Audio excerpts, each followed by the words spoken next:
As students, in this video we're going to look at how to create a 5-number summary.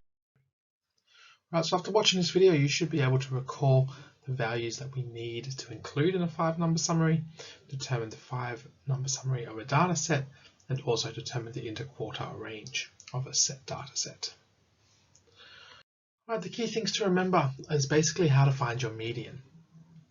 So whether you do the crossing off numbers on either end until you get to the middle, or if you use your formula to work out which score gives you the middle score, then just counting to find the middle one.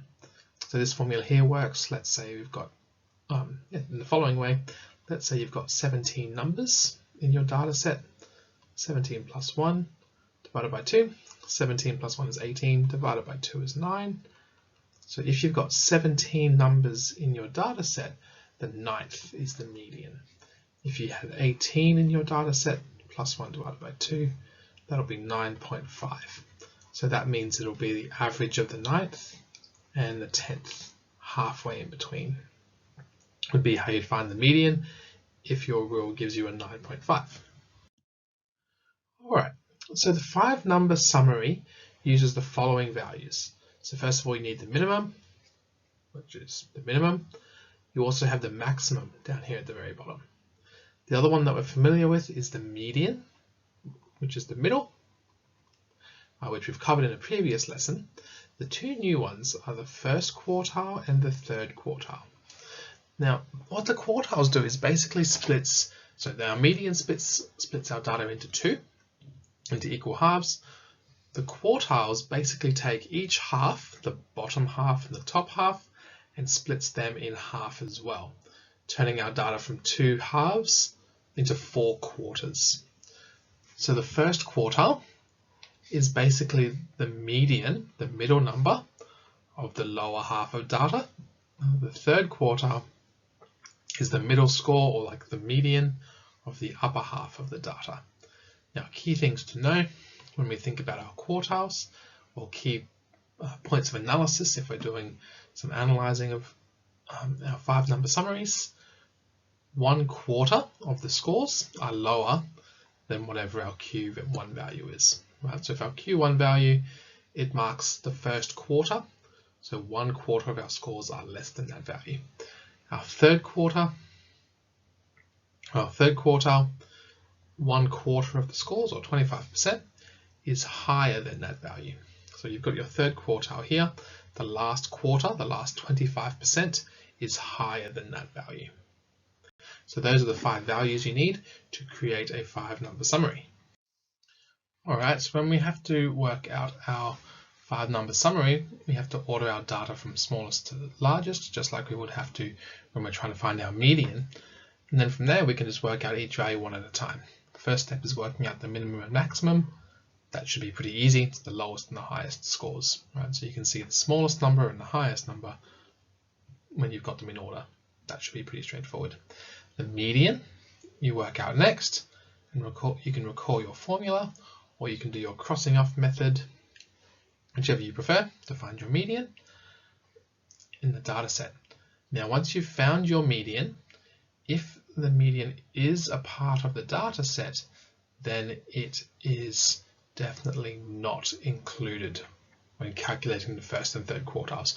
What that means is if you've got, let's say, 9, 10, 11, let's say our median was 10, when you're working out your quartiles, we will take the first half of the data, but not include the middle one. To find our third quartile, we'll take the second half of the data, but not include the median again. Let's say you have 2 numbers in the middle, so let's say you've got 9 and 10, and our median is smack bang in the middle, 9.5. In that situation, this 9.5, it's not a part of our data set, so we can still calculate the quartiles by using all of the data below 9.5 and all of the data there above that 9.5 gap. And you can find those quartiles just by finding the median, or the middle, of the first half of the data to find Q1, or the median of the second half of the data to find Q3.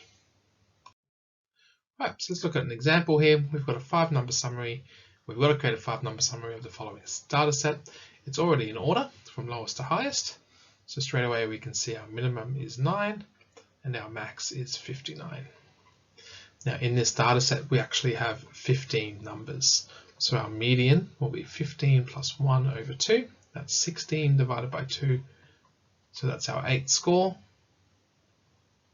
So counting those off, 1, 2, 3, 4, 5, 6, 7, 8. That 35 is our median.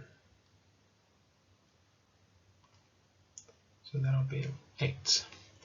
All right, now to find our quartiles, we are going to take just the lower half of the data, and we don't count the median because it's in our data set. So the median is a number in our data set, that 35.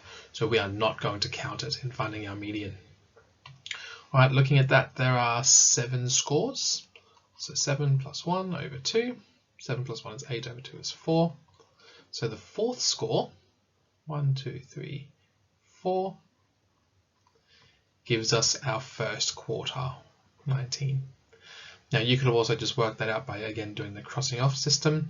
So you can cross off 9 and 32, 26 and 12, 14 and 22, and you've got your middle 19 in the middle. However you find your median, that's okay, as long as it's clear and you've shown me how you've gotten that value. So in the same way, the 4th score will be our 3rd quartile as well. That makes sense. We've got 3 numbers there, 3 numbers there. So 50 is our 3rd quartile. And notice how we've broken our data into quarters. 3 numbers, 3 numbers, 3 numbers, 3 numbers, broken up into nice neat quarters. And that's what our 5-number summary does. We've got our minimum, first quartile, our median, which is very hard to read. That should be 35. 50 for our 3rd quartile and 59 for our max. All right, and then with that data 5-number summary, we can then actually work out the interquartile range. So in this example, we have to work out our interquartile range. How we find our interquartile range is it's just our Q3 minus our Q1. So the difference between our 3rd and 1st quartiles. So looking at that here, we've got a 19 for our lower quartile or our 1st quartile. We've got a 50 for our upper quartile or our 3rd quartile. So finding the difference, 50 take 19 is 31. So our interquartile range is 31. All right, so after watching this video, you should be able to recall the values included in the 5-number summary, determine the 5-number summary of a data set, and also determine the interquartile range of a data set.